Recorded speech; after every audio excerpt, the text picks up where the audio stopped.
Hello everyone. Today we will see one more operation performed on an array, which is sorting. However, in this video I'll be only talking about simple sorting, and in my next videos we are going to learn bubble sort and selection sort algorithms. Sorting literally means arranging the elements of the array in a particular order.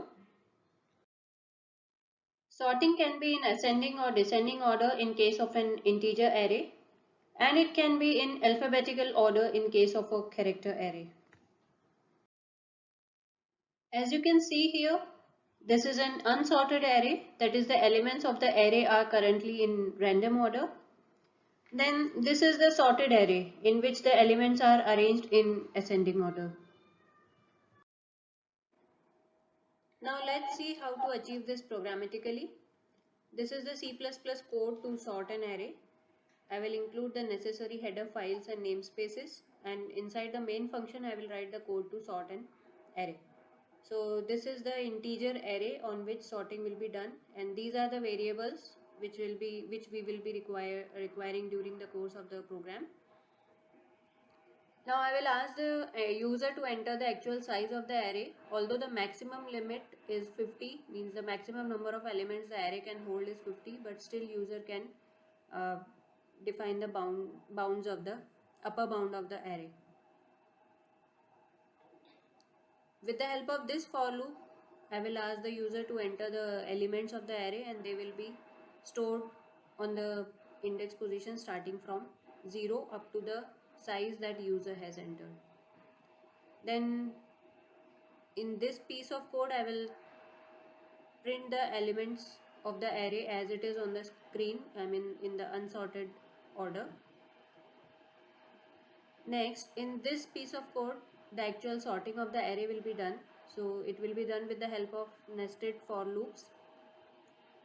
In the first for loop, I will start the loop counter from index position 0. It will go up to the size of the array.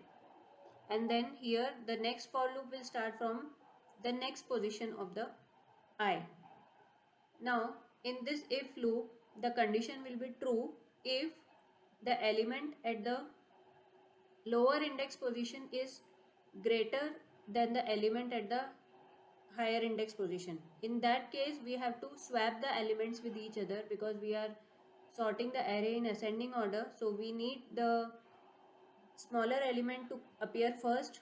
So for that we need a temporary variable, and the higher value element will be temporarily copied in this variable, and then we will store the element which is at array position j, which is the higher position, to the lower position, and then again we can copy the the value of the temporary variable in the to the higher index position. So in that way, when this entire for loop will run, ultimately the array will be sorted in the ascending order. So this is the code just to print the sorted array on the screen. So let's compile and run the program.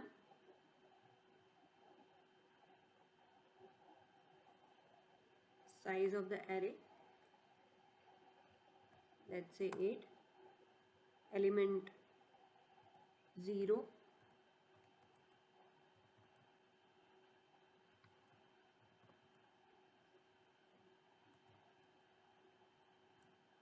one more last. So the unsorted elements are in this order, in the same order in which we had entered the elements in the array, and this is the sorted array. So now you can see the array has been sorted and the elements are appearing in the ascending order.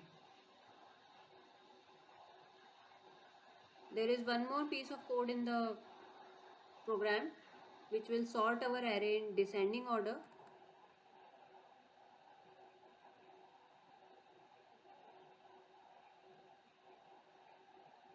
Let's comment the earlier codes.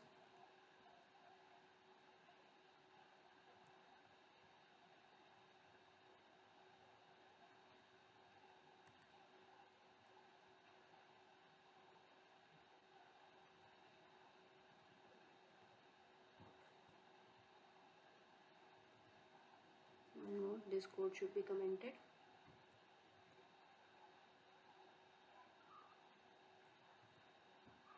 Done. So now let's save it. So here let me tell you what is the difference. Everything is just the same as the earlier code which was there for arranging the elements in the ascending order. As you can compare, the for loops are also same. It's just that if array of I is lesser than, now in this case, if array of I is lesser than array of j, means if the element is lesser than the higher index position, then the value should be swapped. So in this case, the array will be arranged in descending order.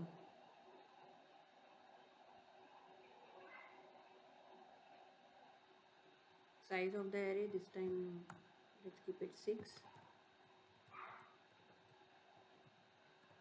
Just any random elements I will put and try to avoid the duplicate values.